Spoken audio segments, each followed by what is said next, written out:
Guys, I really appreciate all the messages, all the well wishes that have been sent my way since Sunday at noon Eastern, now about 12:20 Eastern.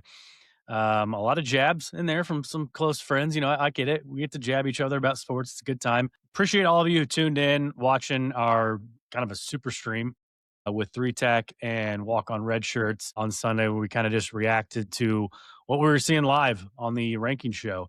So we're here to kind of put a bow on that. This is kind of what this is the last time we're gonna talk about all this stuff because, and shoot, it's Wednesday and Thursday right now. Like, kind of people are getting ready. Okay, let's start talking about the games. But we've been asked to, as Notre Dame and Alabama fans on here, and as hosts of a national podcast, to kind of give our final CFP thoughts, how thoughts on the committee, thoughts on the process, thoughts on Notre Dame, all the stuff that everyone has been talking about for the past, over 72 hours now. So again, man, thank you guys for tuning in. Real quick, as always, make sure you like and subscribe on YouTube.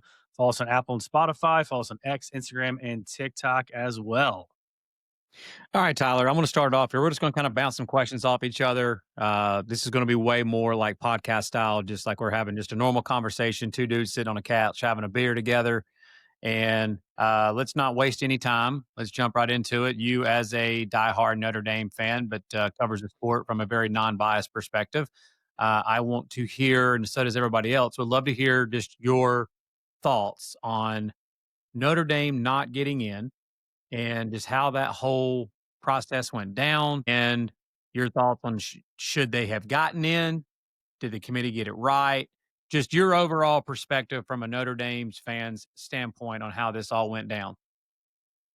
Yeah, I think we put out our weekly rankings, and just like the committee, for weeks we've had Notre Dame ahead of Miami, and even going into it, we thought Notre Dame would stay ahead of Miami. I think as the rankings were unveiled and we saw 8, 9, especially 9 and 3, those rankings right there kind of tipped us off a little bit, or should have tipped us off. I think everyone has obviously got their thoughts on Notre Dame. And let's just start right there. Everyone's got their thoughts on Notre Dame. Probably the most polarizing brand, for sure, in college football, college sports, maybe all of sports, like top 5, top 10 polarizing brand. Like, a lot of people love them, a lot of people hate them. Very few, like yourself, are in between of like, I could see both sides. Like, very few people can see it how you see it, can see it from both sides. So no matter what Notre Dame does, they're going to be the talking point a lot of the times. So AD Pete Bavacqua is coming out. Obviously, he's making his media rounds after the rankings came out. He's talking on Monday. He's talking on Tuesday. He's on the Dan Patrick Show. He's on Wake Up Barstool. He's on all these shows, and he made some comments about the ACC. We'll start there. He made some comments about the ACC, obviously targeting them in campaigns. And I think his thought there is he thinks that, okay, like, yes, the head-to-head Miami versus Notre Dame, you could have, yes, that's a talking point, right? But you could have easily targeted other teams within the 9 to 12 range. There's Alabama there. There's BYU, right? There's Texas and Vanderbilt. Like, they're all still there. You could have easily targeted some of those other teams, but you took a point out, and maybe it wasn't Jim Phillips, right? I don't think he's controlling the ACC football Twitter account. But by the way, for people that don't know this, the ACC football Twitter account, and then the ACC network played a replay of the Notre Dame Miami game on loop the entire conference championship game weekend, literally on loop, that replay of that game. Yeah. And so I think they just kind of felt like they were targets. And I mean, again, I don't think anybody blames Jim Phillips for doing that for an ACC program, especially given what happened on Saturday night with Virginia and Duke. Like, they were at risk of not getting any team in. So I don't think anybody blames them. Everybody knows Notre Dame's not a member in football. They're a quasi-member. They're members in 24 other sports, but football is the moneymaker. Notre Dame brings eyeballs to a lot of those ACC games and puts a lot of fans in the seats of those stadiums where they go play. I mean, Pitt hosted College Game Day this year. Pitt didn't host College Game Day this year because they're Pitt. Yeah. They hosted College Game Day this year because they were playing Notre Dame. Yeah. So I think, the comments from the ACC can be taken either which way. His main talking point, I think, where he probably should have focused most of his time on, was the process of the College Football Playoff Committee. There you go. The way they did things, the way for 5 weeks, starting week 1, they brought out their weekly rankings. Notre Dame's 10th, and Miami's 18th, and they were ranked ahead of them for a month straight, and all that Notre Dame did from the time they were 10th and Miami was 18th is they beat their opponents by an average of 38 points a game. Miami beat their 4 opponents by average of 20 some points a game, right? I mean, so they both did exactly what they were supposed to do. They're ninth going into the penultimate rankings. They dropped down to 10th. So they're still in the playoff. Both teams sitting at home on the couch, like you said. No one's, I mean, you have all that information you've had the entire time. You have in your brain, you know that Miami has beaten them head to head since August 31st. Like, you know that. You know that their strength of record and strength of schedule are what they are. If anything, Notre Dame's improved by like very tiny amount, but it improved with Boise State winning on Friday night. So you know all of this stuff. Everything, I think what Notre Dame is frustrated about is everything that needed to happen for them to get in happened. Every single thing.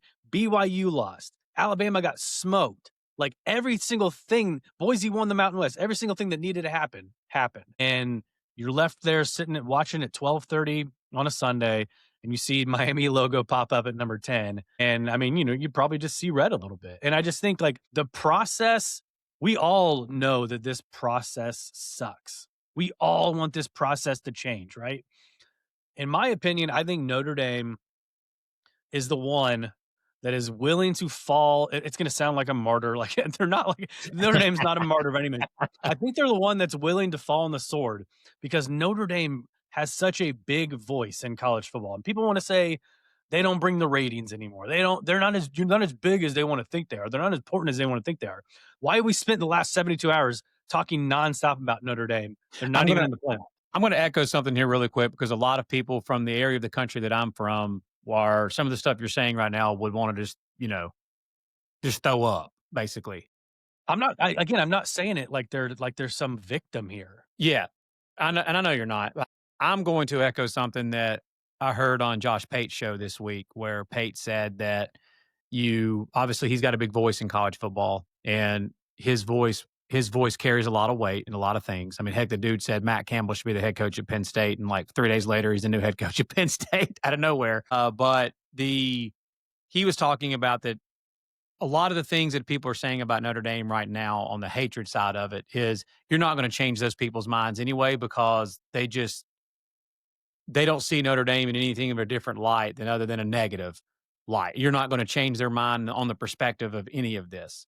So I think your point is well taken in the part of for people that never want to see two G5 teams make the playoff again.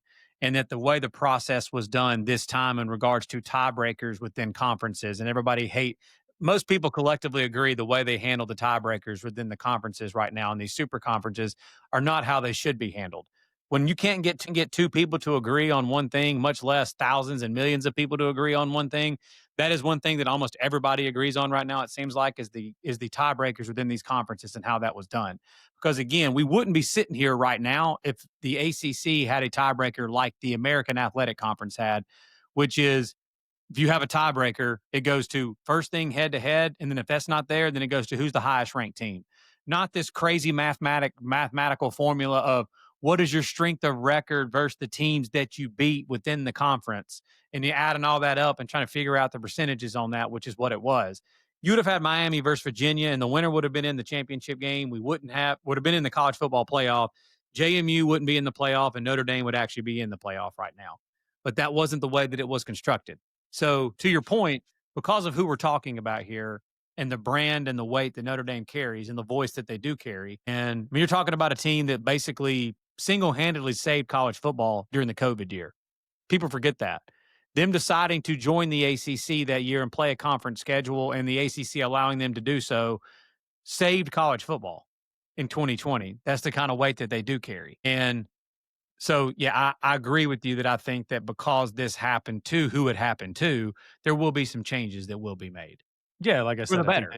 they carry such a big voice, like you're talking about, for better or worse, whether or not you want to agree with it or not. Besides the point.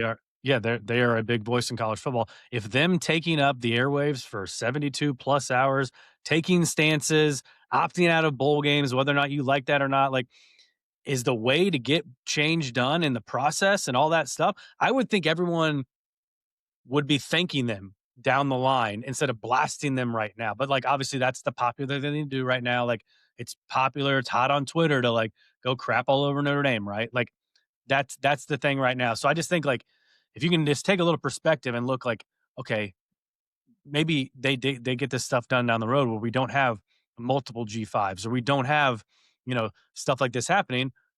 Hey, maybe Notre Dame did do a good job in 25, opting out of a bowl game, using their voice, using their AD's voice, going out and kind of talking about that. Cause that's really where like and I'm with him, like, you can't fault Miami or Alabama for making the playoff, and he said that. He's like, "We don't have any problem with either one of these teams making it in over us.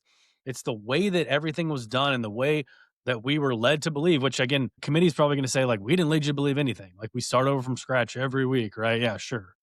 Yeah, the way the committee handled this the entire time. Again, we can't get a lot of people to agree on a lot of things, but the whole process and how the committee handled this from the get go is ridiculous. And there's other areas that I'm going to point out here in a minute that's ridiculous in regards Well, to what the committee did and how they did it. they weren't even I mean, again, we've talked in years past, and it didn't really rear its ugly head a lot this year until, like, the final rankings, I think. Yeah. They weren't even consistent in their own rankings once again. Like, how in the world is Ohio State ahead of Georgia? If you Mhm. claim to literally value conference championships, Yep. you say how many years have we heard that BS from the committee? We value conference championships, Yep. and then you don't put Georgia ahead of Ohio State. I'm gonna reiterate this too. Georgia's strength of record is number 2. Ohio State's number 4. Georgia's strength of schedule is 18. Ohio State's is 28. And Georgia just won the SEC championship in about as dominating fashion as we've seen in a while against Yeah, a team that committee has in this playoff. we By could the talk. way. We could talk Ole Miss, A&M too. I Yep. mean, Okay. We'll get to that in a minute. We'll get to that in a yeah. minute. So I Uh, just it just But it's but for everybody also too, this is also an educational thing that I'm trying to make sure that a lot of our listeners that maybe don't know, because I've actually have seen a lot of people on social media saying this on all of my social media feeds. Correct me if I'm wrong, but the decision to not play in the bowl game for Notre Dame was not the school president or it wasn't Marcus Freeman. It wasn't just the athletic director. The players and the leadership committee for the players there at Notre Dame was fully in agreement and alignment with not playing in this bowl game, correct? Yeah, I mean, I think they went to the team captains, and the team Mhm. captains, thought about it for a little bit. They talked to Coach Freeman. They realized this team was close. They were close to doing something special. They believed, and they really just kind of, opted out of it. And obviously, they don't make the final decision. It's the school that makes the final decision. So then they talked about it. AD, president, all that stuff. They basically just was like, you know what? Let's not do this. Let's let the guys. I mean, it's been a long season. Let's let the guys go home, be with their families for Christmas, all that stuff. I mean, that's the one thing everyone talks about, like getting bowl practice and everything. This Pop Tarts Bowl takes place on December 27th. Yeah. So you're traveling on Christmas, you're leading. It's like that again. We're 38 years old and 35 years old, right? I mean, we get to spend a lot of time with our families and our friends on Christmas. It's like, these kids are 18 to 22 year olds a lot. I don't think Notre Dame has hardly anybody from their team that's in state of Indiana. They recruit nationally. So a lot of these kids are far, far away from home. Yep. So like And again, I get the importance of bowl games and we'll get into that, but like to allow them to have an opportunity to have a really successful season, go 10-2, and then to still be able to take a break at the end of the semester and go home and spend time with family. Like you can say what you want about that, but like I think that's a fair point too. yeah, I agree. But the decision was mostly made like all of that, yes. And they also too were trying to they felt like that their voice for them to be heard the most.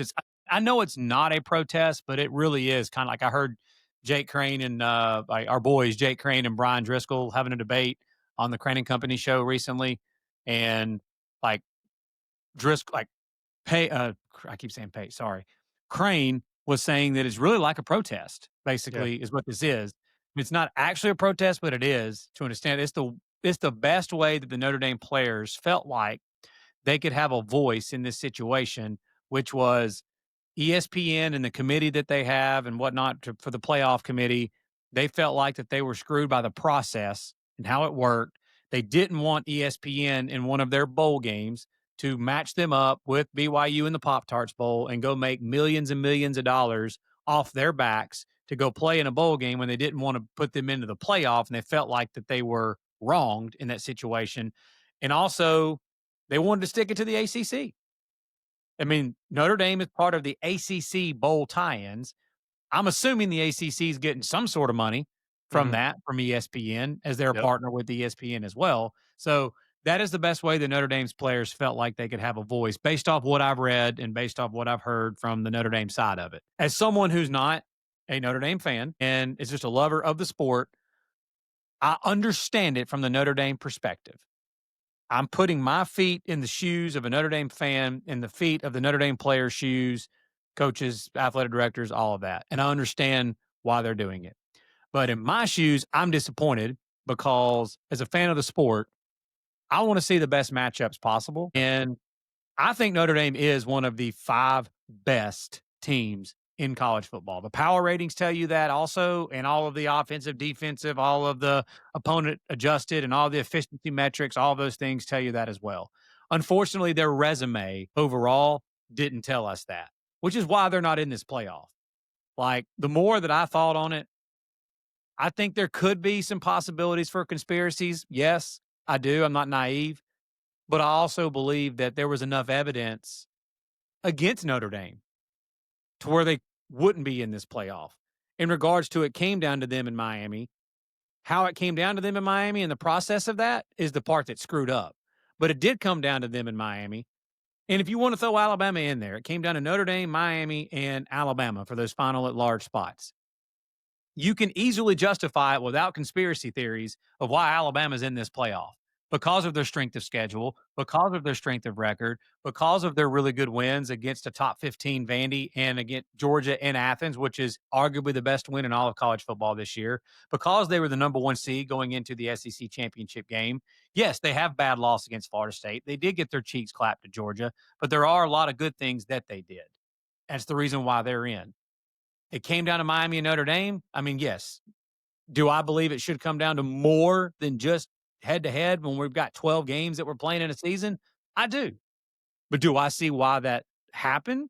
And is it justifiable that Miami should be in? Absolutely. 100%. Totally get that. Yep. So, but is there other things that we can look at and try to dive into and say that there may be some conspiracies like BYU dropping as a conference championship game or you know, the reason that the committee chair said, well, now we can evaluate the head to head matchup because they're ranked up against each other. That's the biggest load of shit I've ever heard in my life. That's Yeah. unbelievable. That's like in the political world that one of these political figures try to tell us something and we're like, well, we're freaking adults. Like it doesn't even take an adult to understand that. Like Yeah. you really think that we're just gonna like sit back and listen to that and think that that's true just because you said it? That's another thing for another day, and that's beyond ridiculous. But Yeah. I wish Notre Dame was playing in a bowl game for no other reason than because I just want to watch good football from a fan's perspective.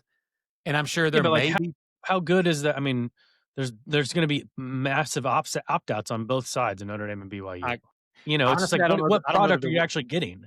I don't there probably will on the flip I side of love that. watching football. We love watching football. I would watch all walk-ons play for Notre Dame and BYU, right? Like, we Yeah. would watch that game.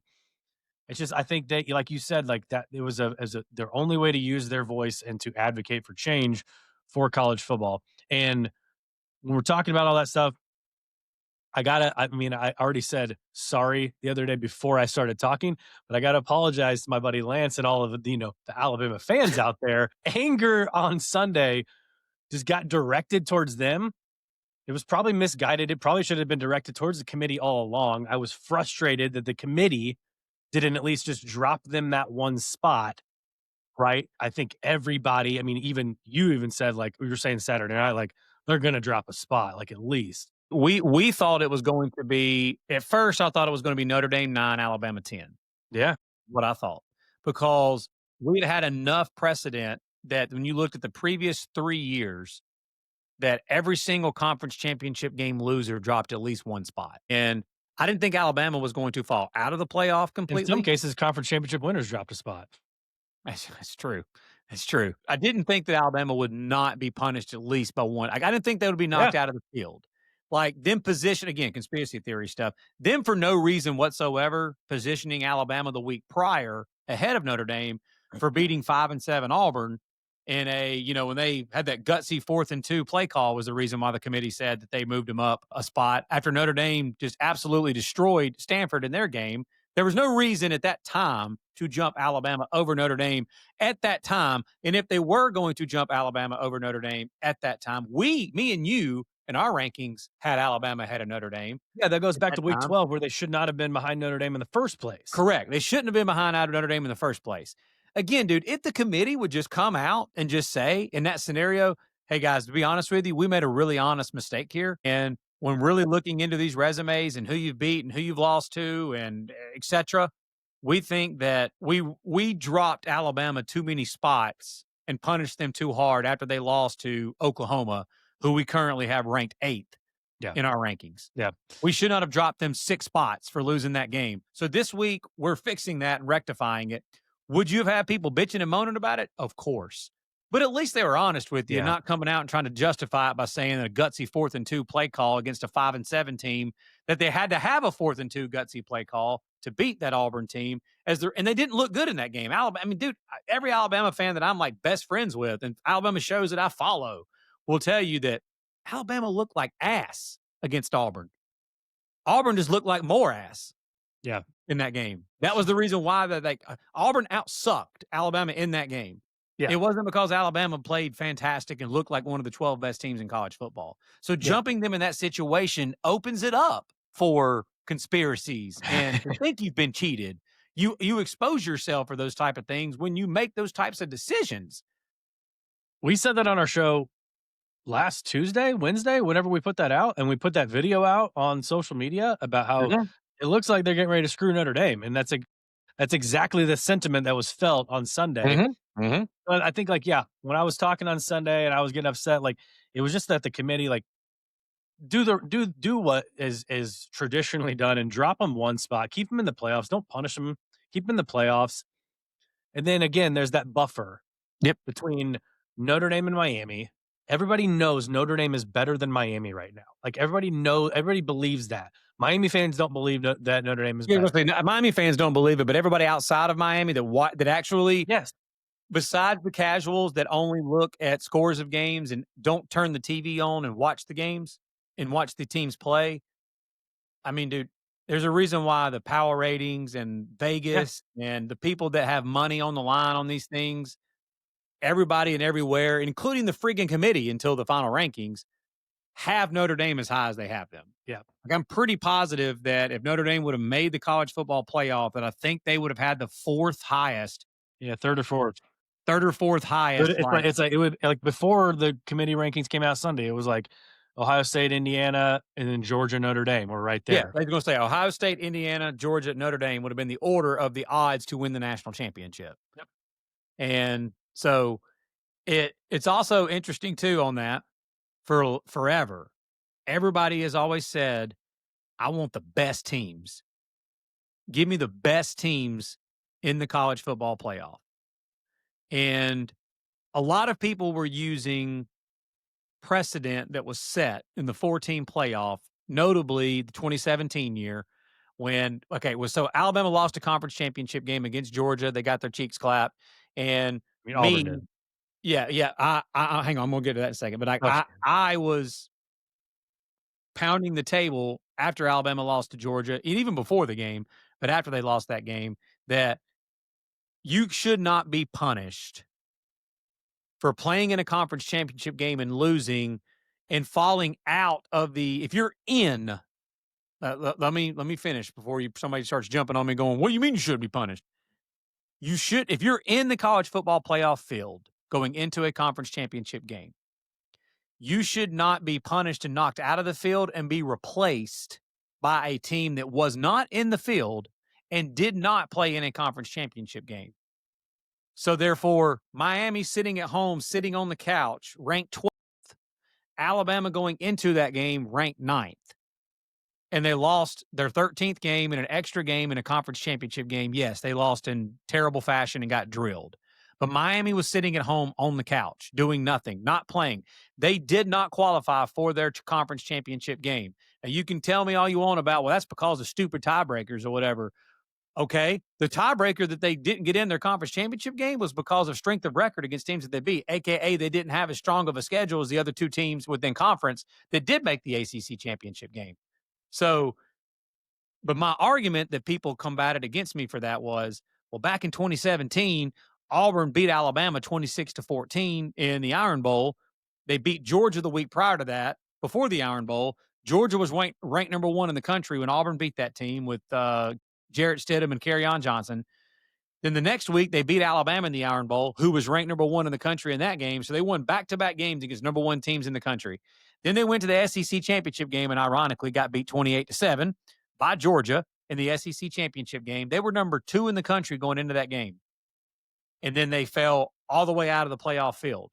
Wisconsin was 12-0 in that same year, went to the Big Ten championship game, was ranked number four. They were in the 14 playoff field, and they got beat by Ohio State in that game. Alabama was sitting at home, was not in the conference championship game picture, or not in the conference championship game, and was not in the playoff 14 field.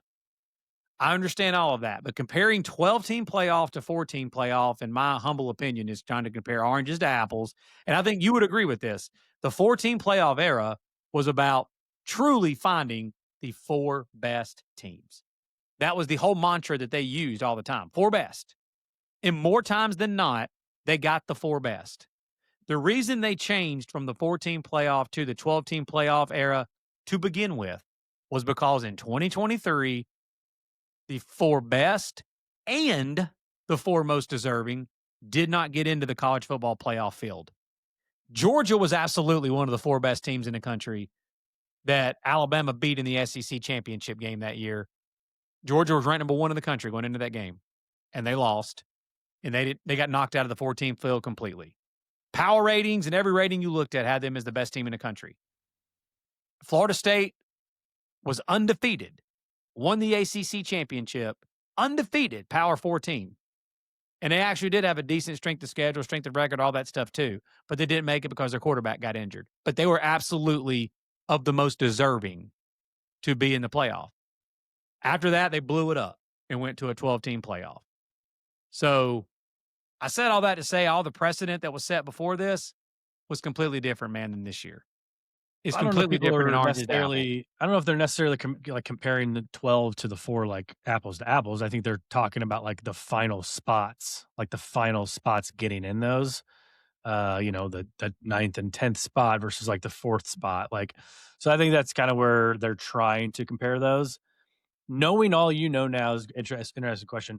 Knowing the rankings you know now and how they did the rankings, if BYU would have beaten Texas Tech, would Alabama have been out It might have been. and It Miami might have still been. would But have I been in? but I say that. I think they made a pretty strong stance, man, that the losers of conference championship games this year, other than BYU, obviously, did not carry the weight that it has in the past. Okay, so that leads me into my next point. Like something's got to be done about conference championship games. Like Yeah, I that know was on my they're on my list of clearly notes. they're clearly not. So Big Ten and SEC are clearly on a different playing field than even the Big 12, which is notably better than the ACC. Like Yep. the Big 12 is the third best conference in college football by far. Like the Right now it ACC, is. I've laughed at people when they've said this before that the ACC is closer to the American than they are the Big 12, and that might be true. It actually might be true. The ACC is just an extremely poorly ran organization. Leadership is terrible. They're closer to the American than they are the SEC and Big Ten. I think it's the Yeah, argument that a lot of people have been making. maybe even the Big 12 too. So, but they're not there's you get punished. It happened last year too. Like neither team was really in for the Arizona State Iowa State game, but you get punished for losing those championship games, those extra data point games. Like you said, you didn't. It wasn't, and the only punishment that SEC and Big Ten got last year, Penn State and Texas, was because like Georgia moved ahead of Penn State because they beat Texas. Yeah. And they moved ahead of both those teams. They just fell back. So that's the only reason they got punished. So like Yeah, like Alabama Georgia would have. Only way Alabama would have gotten punished is if BYU had won. Yeah, Georgia wins the SEC championship game this year, was the third seed going into that game in the playoff committee's rankings, and they stayed at 3. Oh, Ohio State, Indiana were 1 and 2. Obviously, those two teams played each other, so obviously Ohio State was going to move behind Indiana because Indiana beat them. And Alabama lost the conference championship game and stayed at the exact same spot they were in at 9. Texas Tech won the Big 12 championship, was the 4th ranked team and the 4th seed going into that game. They destroyed 11th ranked BYU. They stayed in the same spot. The reward for winning those games weren't really anything. Yeah, so you said they didn't punish the loser, but they didn't reward the winner. So they are now saying equivocally, like, they're not rewarding, like, winning your conference championship is not that big of a deal. Like, they're still going to make note of it. They used to put an emphasis on that. Yep. Obviously, when there's a 14 playoff, it was easier because there was 4 conferences, right? But they used to put a pretty heavy emphasis on, like, we will look at that. If you win that conference championship game, that is going to be looked highly upon. And now you win your conference championship game, and it's just kind of like, okay, like like my whole point of this whole thing, the Big Ten almost, but like the SCE championship even more, was the most pointless game of football ever played.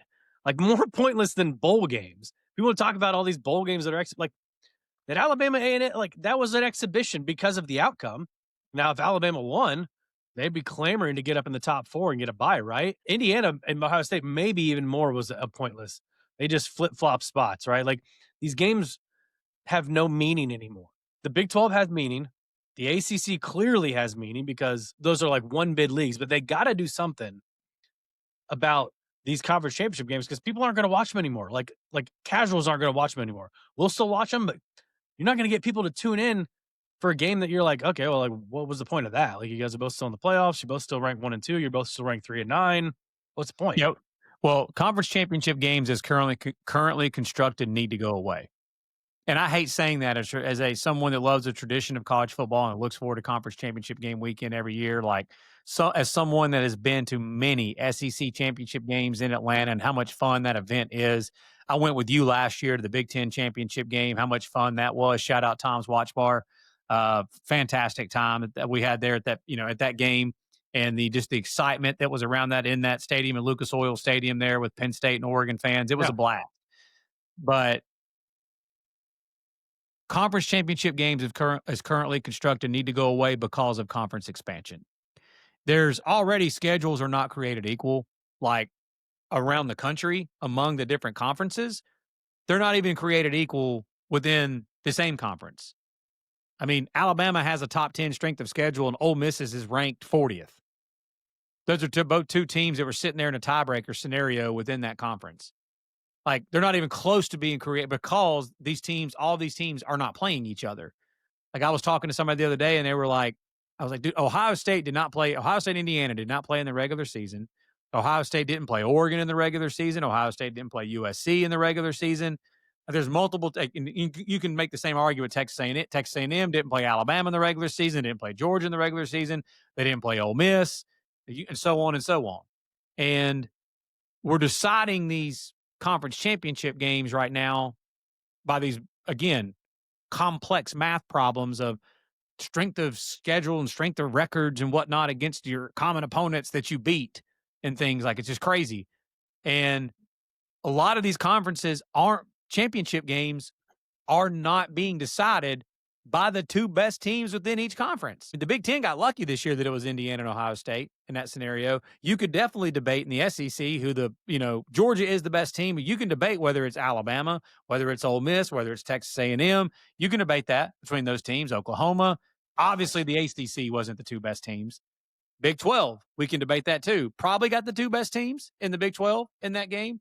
But again, if there was a bunch of crazy tiebreakers, it would have been interesting to see what would have Yeah. happened. You were talking about it, that Arizona State was sitting there going into the last weekend, Yeah. still alive to get into the Big 12 championship game. But as they're currently constructed, will go away.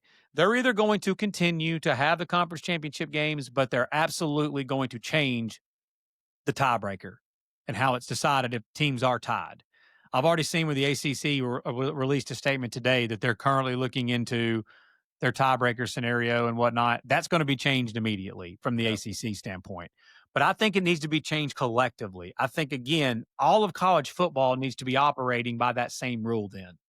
That the SEC, the Big 12, especially the power conferences, but even the G5, it needs to be, who's got the best records?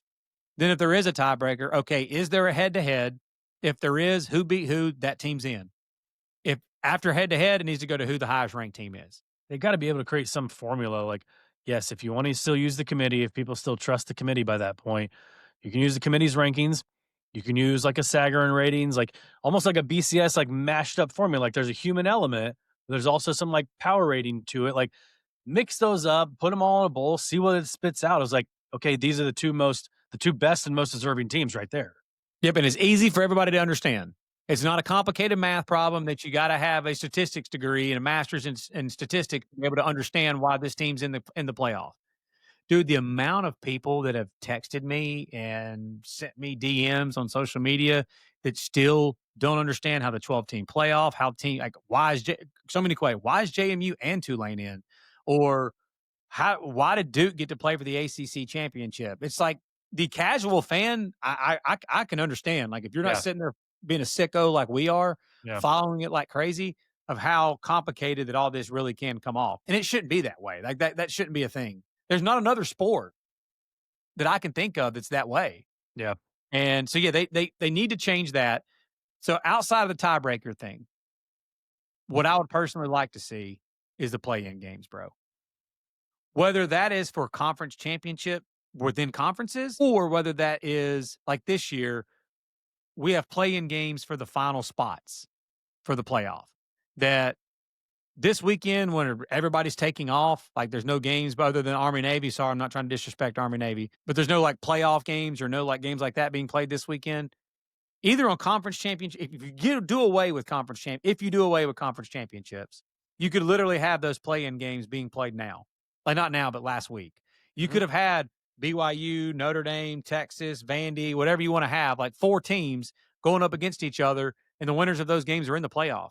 Like it would literally be a playoff game, and the meaning that those games would have, and the amount of eyeballs that would have, and the amount of like we all know what runs this sport right now, money. The amount of money that would be made off of that situation would be incredible if they Yeah, did that. yeah. And the other option is the one that we've been seeing floated before this season started, which is the if okay, you could still have your conference championship 1 versus 2. I guess let's use SEC for example. You could still or Big Ten. You could still had it, Ohio State versus Indiana, or you still could have had Alabama versus Georgia. And no matter what, those teams are going to be in the playoff. They think that is their reward. They get the chance to win their conference championship and they get into the playoff. And obviously, the winners of those games will help decide seeding, things like that. It will help improve their seeding. But then you have 3 versus 6 and 4 versus 5 within each conference are playing in play-in games, and the winners of those games get into the college football playoff. And then there's your 4 teams from the SEC. There's your 4 teams from the Big Ten.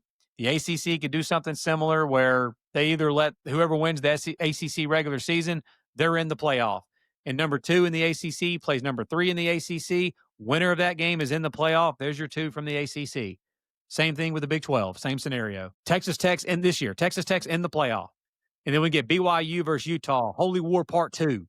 Yeah. And the winner of that game goes to the playoff. There's your 2 teams from the Big 12. And then you get one. The highest ranked group of 5 champion gets in, which would have been Tulane this year. I think they still gotta be ranked in the top 16 or something. Okay, yeah. And now the other part, now that's 4-4. That we've all seen the model floated 4-4, 2-2-1. 4 SEC, 4 Big 10, 2 ACC, 2 Big 12, one highest ranked group of 5 champion. That's 13 teams right there in. And then 3, if you're going to a 16-team playoff, then 3 at-large teams. That would include Notre Dame, obviously, would be among the at-large because they're not in a conference currently. And then that would include whoever the committee between Notre Dame and the other teams out there, who the highest ranked teams are, get in. Hey, if it happens to be a G5 team, if there's a G5 team that schedules 3, P4 teams and on conference, and then they go undefeated in their conference schedule and they happen to be ranked 13th in the country at the end of it, hey, I'm all for it. By all Yeah. means, there's another G5 team gets in that scenario.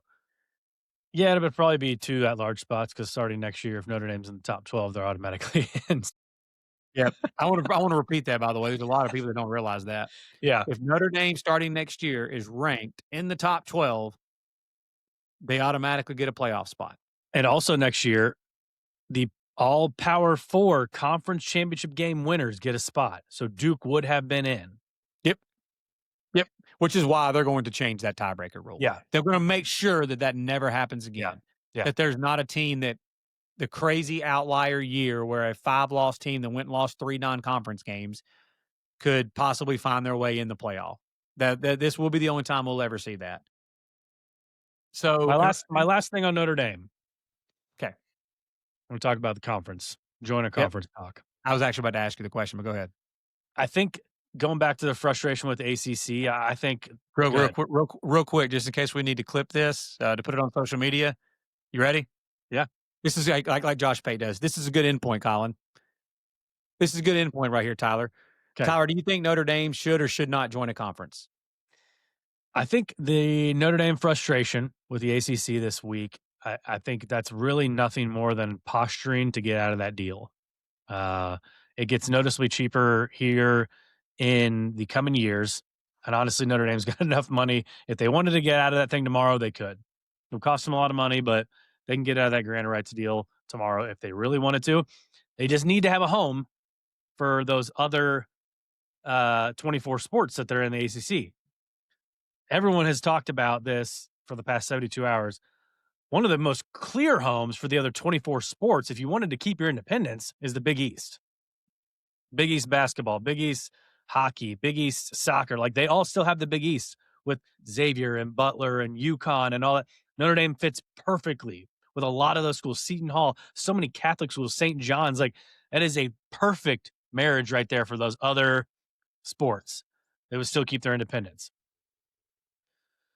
For football wise, as much as I'm of the opinion, I don't think they're ever going to join. I mean, I don't think they're going to join a conference really anytime soon. I'm not going to say ever anytime soon, nor do I really want them to. Like, I talked to you about this, like, with all the traditions that we've lost in college football over the past decade or two, like, and are currently losing, like, bowl games are a huge tradition to college football.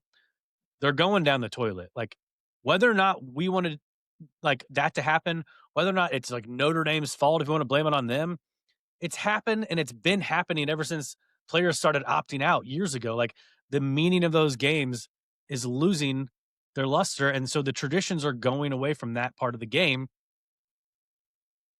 Notre Dame's independent status is one of the very few traditions we have left from like our childhood watching games in like the 90s and early 2000s. Notre Dame's obviously been independent longer than that, but we grew up watching them have a national schedule because back in the 90s and the early 2000s, the Big 10 had 10 teams in it, 11 teams. The Big 12 had 12 teams. The SEC had 12 teams. The Pac 10 had 10 teams, and then they had 12. ACC had 12 teams, right? I think a lot of these conferences, with the conference expansion, and then now all of them moving to 9 conference games, which leaves less room for non conference games. I feel like they're going to eventually get boxed into a corner with no way out other than to join a conference. And I think obviously the ones that makes the most sense geographically, all that stuff, rivalry wise, is the Big Ten. You've got USC, you've got Michigan, you've got Purdue, you've got Michigan State, you've got Penn State, who they've had rivalries with. They've got Nebraska, who they have had, series with. Northwestern, who they've had series with. Like a lot of these schools, like they've had series with a lot of Wisconsin. They're currently going through a series, right? So they've got a lot of ties to a lot of those teams. I just don't know if I see any way out for them with the conference moving to 9 games. Like you again, SEC's only got 3. I know they have to play a Power 4 out of conference team, but they've only got 3 slots. And Georgia's already taken up by Georgia Tech. Louisville's taken up by Kentucky. Florida State. Like a lot of them are crossover rivalries right now. So that leaves you with a couple teams, right? Big Ten already has their stuff filled out. They're not even making their teams right now play a Power 4 out of conference opponents. So it just leaves less and less room for Notre Dame. And I told you, like, okay, everyone's like, well, just join the ACC. Do you not think that Notre Dame, looking at the landscape of the ACC, they joined it for 1 year in 2020, went undefeated, went to the ACC championship game. They know that they could do that. They could join that conference and go to that championship game most years with Clemson and Florida State, especially if they change the tiebreaker rules, right? And you get the highest ranked teams in there. That's going to be Notre Dame in most years. Don't you think they would have already done that?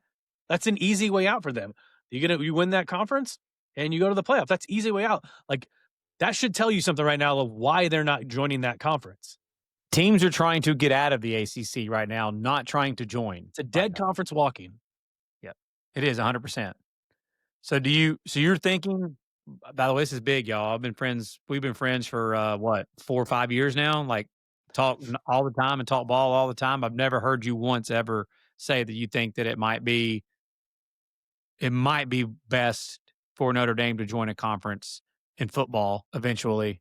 So that's you made great points. I agree with you. They're already starting to do this, by the way. You see some of your talk shows and like bigger shows have been putting out there like, if you're the SEC and if you're the Big Ten and stuff, just don't schedule Notre Dame. Like tell your teams not to schedule Notre Dame. And eventually you're going to force their hand to have to join a conference. And I don't know if that's true or not. I'm not smart enough to understand all of that, to be honest with you. But to your point, if all these schools and all these programs do stop scheduling them, and Notre Dame can't build a good enough schedule for fan interest and to recruit the types of players they need to recruit there for their program and to have a national schedule like they always love to do and to have the metrics they need to have to be able to make the college football playoff and win championships. Yeah, Yeah, I can see that. they got to be careful about how they go about this too, because a team who was independent just a couple years ago joined a conference, and it has not helped them since, and that's BYU. They joined the Big 12. They won how many games last year? They won how many games this year? They went to the Big 12 championship. They're getting no love for it at all because they're in the Yeah, Big 12. I mean, I think we all agree if Notre Dame joins a conference, it is absolutely not going to be the ACC. Not going to be the That was ACC. before all this happened here recently, but that just put the nail in the coffin for the ACC in regards to will Notre Dame join them or not join them? And when they start ditching this quasi scheduling, 5, 6 games a year, whatever it is, when they start ditching that, then you'll begin to see the ACC crumble. Clemson will want out, Florida State will want out, Miami will probably want out. And honestly, man, like you just it sucks. It's probably going to end up making uh these other 3 conferences just even bigger and get over 20 teams or something stupid like that. But you get Clemson, Florida State, Miami, Notre Dame. That's 4 really solid teams and really solid programs and brands. You could potentially poach some from the Big 10, some from the Big 12, a couple from the SEC, and make your own like 4th power conference of some sort. Like all options are on the table at this point. Like Yeah, I think in regards to that, what's going to happen is what we've been hearing. That's too many people are talking about it, man, and there's Super too League, many things. There's too many things leading to it that makes us believe it's going to happen. Super There's League, smoke. The what? the Super League. The Super League or a 60 teams, Yeah, 3 conferences, 20 teams in each conference. Like you were saying a minute ago, 20 plus. I think it'll be 20 teams in each conference. And yes, ACC will be the odd man out. You're talking about getting boxed out. The ones that control this are the TV networks. Who is going to pay the premium for the ACC right now? Who right. is going to pay the amount of money that the SEC and the Big Ten are getting with their TV deals for the ACC when the new grant of rights comes up? And Yeah, then you throw on top of it that Notre Dame is going to pull out of their quasi deal there, playing 5 games a year against ACC teams. That's even more incentive for these networks to not want to get in bed with the ACC. If what the networks want is these super conferences and to have more high profile games and whatnot, then they will do everything they can to make sure that the ACC can't get the TV deal that they want. And then you're going to have Miami, Florida State, Clemson, Virginia Tech, NC State, North Carolina, Notre Dame, all these teams. They're going to be being divvied up yep, between the Big 12. It's going to be like musical chairs. Who yeah, doesn't get the seat last one out type yep, deal between the Big 12, SEC, and Big 10. I think is what you're going to see coming yep. soon. I have a couple more like just questions here in regards to the process of the playoff. I think we're both in agreement. that you've already said, like, at the time, your anger initially was directed at Alabama, but as you calmed down, it was more directed at the process overall and how it went down in regards to Miami. I also think their anger needs to be directed at the process of the playoff selection in general and the fact that we've got JMU and Tulane in this playoff. Yeah. Just overall, how the 12-team playoff is constructed is also somewhere I would think that Notre Dame would want to direct their anger at. Because me as a fan, I don't want to see these teams in it either, bro. I want to see the best teams possible in this dance that we get to see matched up with each other. Yeah, I mean, it's just typical college football. Like, they make these decisions and they don't look at the possible ramifications or the dark side of what could happen. Yep. It's always reacting after the fact of like, "Oh, well, we didn't even think this could happen. We didn't think we could ever get 2 G5 teams in there," and We didn't ever think that Boise could be get a bye in the first round of the college football playoff when they're not even ranked in the anywhere near the top 4 like it happened last I year. mean, if you think ACC has bad leadership, the whole NCAA, the whole college football playoff, like, whole college football system doesn't have any leadership. There's no commissioner. Again, like, I think maybe you should, like, start with some of these non-conference, like, you got your non-conference games. With the non-conference schedule you have, like, there needs to be someone like the NFL who actually puts together schedules for teams. You have to have, like, someone has to be like a scheduling czar out there that, like, and they've talked about it so many times about an SEC Big Ten challenge, like, week 2 or 3 of the season, right? Like, that would be awesome to watch. Like, we gotta be able to do that. Like, these stadiums they've got built are not being used for a ton.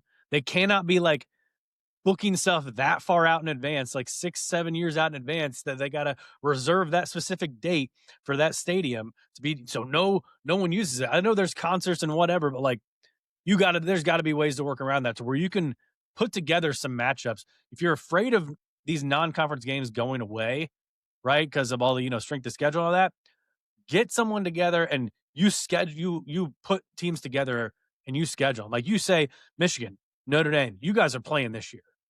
Alabama, you're playing Miami this year." Like, something like that. You gotta do something with the scheduling.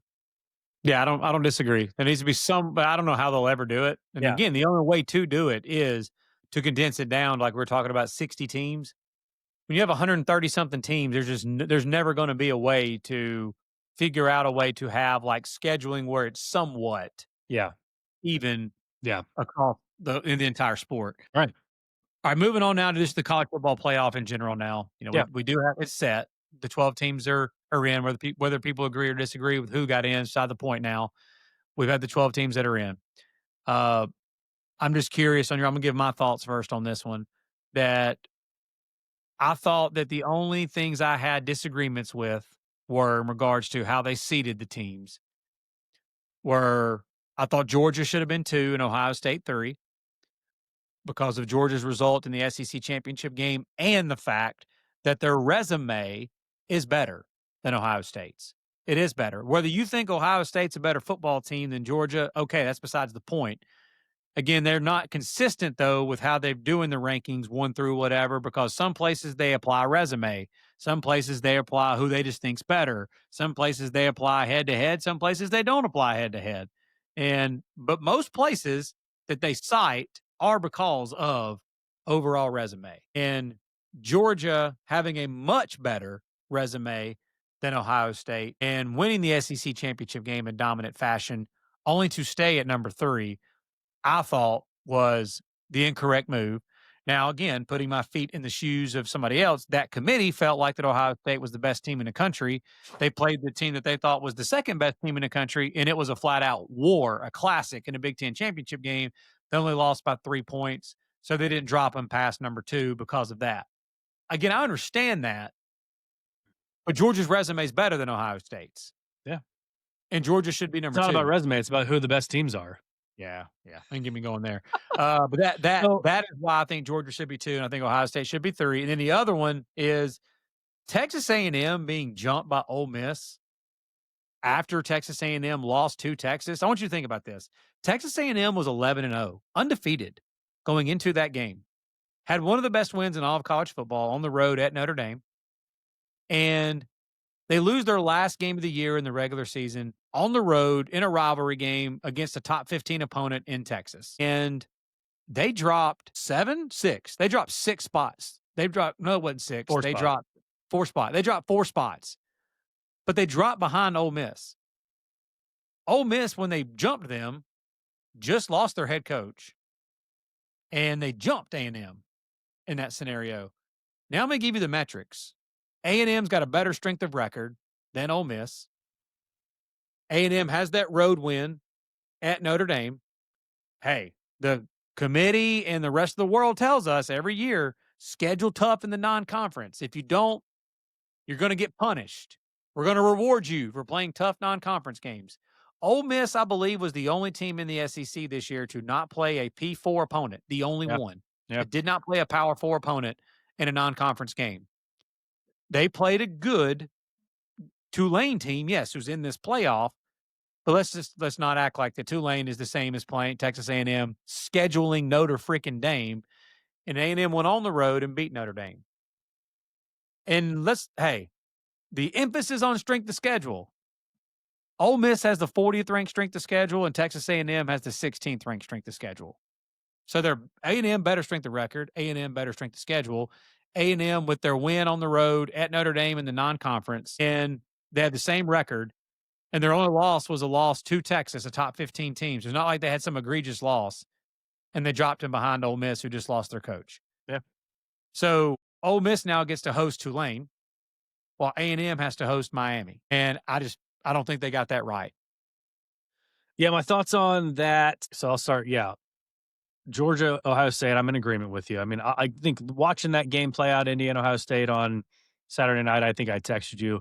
Neither one of these teams should drop below 2. Looking at I thought at that time they valued championship games, but they clearly didn't. So they also, if they would have done that, they would have avoided a quarterfinal rematch between Georgia and Ole Miss. And also, if they would have just moved Ole Miss and Texas A&M, they could have overcorrected and corrected that reaction, right? Like they did multiple other ones, and they would have avoided the fact that we have 2 rematches. Alabama, Oklahoma, that was an unavoidable rematch, like based on Yep. where the teams are ranked. You move A&M, A&M gets Tulane, Ole Miss gets Miami, fresh, new matchups, all that good stuff. And then now you slot Ole Miss into their possible quarterfinal matchup with the only team they lost to against Georgia. The Ohio State, so Indiana getting the top of the bracket, obviously they're number 1, 13-0, only undefeated team. No one can say anything about Indiana this year. They went on the road, they beat Oregon, they beat Ohio State. Like, They've got 2 of the 4 best wins in all of college football. yeah, they beat Iowa at Iowa. That's a good win, no matter what you want to say about Iowa. I think Indiana. I mean, if you want to talk about they rewarded Big Ten championship, they got that 1 seed. I think they got by far the easier side of the bracket. I think Yeah. the top side of the bracket is easy. Penn State, I guess, if you want to say, well, they punished them with the 2 seed because now they got to play. If you're honest with yourself, if you're Georgia, you'd rather play Ole Miss or Tulane than A&M or Miami, Yeah. right? So Ohio Yeah. State's got to play the winner of A&M Miami. If it's A&M, they got to play them in Dallas in the Cotton Bowl. So that's a nice reward. Again, committee screwing that up and putting Ohio State in the Cotton Bowl versus Orange Bowl and putting Texas Tech down in Miami. Like, just common sense. Like, we can't use common sense with our freaking brains. So you got Ohio State possibly facing A&M in the Cotton Bowl, and then I believe possibly facing Georgia in the Peach Bowl Yes. in Atlanta. Yes. How is that a reward for a 2 seed? It's not. Right? It's just the way they like predetermine these sites and everything. Like, it's all a mess. Yeah, I agree. I'm wondering though, so the Fiesta is a semifinal and the Peach Fiesta and Bowl is a Peach. semifinal. I wonder if it's Georgia versus Ohio State, if they'll put that game in Glendale, in No, Arizona. They won't. I mean, last year we watched Texas play Ohio State in the semifinal in the Cotton Bowl. Texas was the higher ranked team though. I doubt they will move it because it makes way too much sense to do that. People have already made their travel plans, like all that Yeah. stuff. They're already buying flights, already getting stuff. They're not going to change it now. The Fiesta Bowl is on that Thursday night. The Peach Bowl is on that Friday night.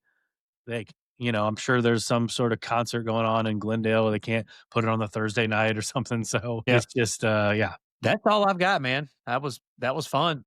I'm glad we I'm glad we kind of touched base on all of these things. I don't know if you have anything else. No, I don't have anything else. I mean, we'll obviously get back to probably sometime this weekend. We'll start talking about the games and like I mean, we'll be honest with you. We'll talk as much as we can about Oregon JMU and Ole Miss Tulane. But I told Lance like the beginning of the in week 4 we spent about 2.5 minutes on one of our episodes talking about Ole Miss Tulane. I know it's a bigger matchup now. We could probably break it down a little more in depth. Yeah, it's with the two G5 teams, it loses a lot of its luster in the first round for those two matchups. The quarterfinal matchups is going to be where it's at, man. Like Yeah, that's going to potential be the New matchups in the Year's Eve, quarterfinals. Yeah, New Year's New Eve Year's and New Eve, Year's and New Year's Day. Day. Going to Yeah, be incredible. Going to be fantastic, yeah. So we'll no be doubt. back. We're definitely going to talk. We're definitely going to break down Alabama, Oklahoma. Even though we talked about that game a month ago, we're going to talk about them here. Your boy's got some serious nuggets on that game Yeah. already. Oh, I know you're prepared. Been taking a deep dive. Going to take even more, but I've taken a deep dive into that one. Yeah, and then we'll talk Miami A&M because I'm as a Notre Dame fan, I'm obviously very familiar with both of those teams. Watched both those teams play the Irish this year, and we watched a lot of their other games too. So we'll be back at some point. Want to get these previews out to you quickly so you can start consuming them. And games are kicking off here in 9 days. Yep. So 9 days that semifinal or that first round game between Bama and Oklahoma and Norman, and what looks to be like a frigid Norman on a Friday night. It should be a good one, man. So you got anything else? No, man, I don't. Appreciate you sharing your thoughts on the Notre Dame deal. Again, as passionate as a fan as you are of the sport in general, but obviously you're just like we don't hide our fandom on here, guys. We're just like one of We try you. to. We try to be as unbiased as possible. Yeah, and if you've listened to us every episode, we are very good at doing that, in my humble opinion on that. If you don't think so, that's fine. But we don't hide our fandom on here. We try to cover the sport though to the best of our ability from a very unbiased perspective. I mean, I'm sitting here as an Alabama fan seeing things from a point of view from Notre Dame fans' perspective. So like that is very unbiased on that scenario. But I appreciate you sharing your honest thoughts on it. And I was very intrigued to hear that in regards to the conference still though, because that's definitely something that most Notre Dame fans would not say. Yeah. So good stuff, man. We'll do it. Looking forward to breaking down the games with you. And this was fun. Yeah, we'll be back next time. Yeah, breaking down some games, college football playoff. We'll probably touch on, the Heisman Trophy, even though we don't care too much about that. But that's this Saturday between Fernando Mendoza, Julian Sayin, Diego Pavia, and Jeremiah Love. So Who's going to win it? Mendoza. This has got to be Yeah. one of the biggest landslides since Fleetwood Mac. So, That was a zinger. uh, but yeah, that's it for us, man. For Lance Barton, I'm Tyler Noe. Take care. Have a great rest of your day, and we will see you next time.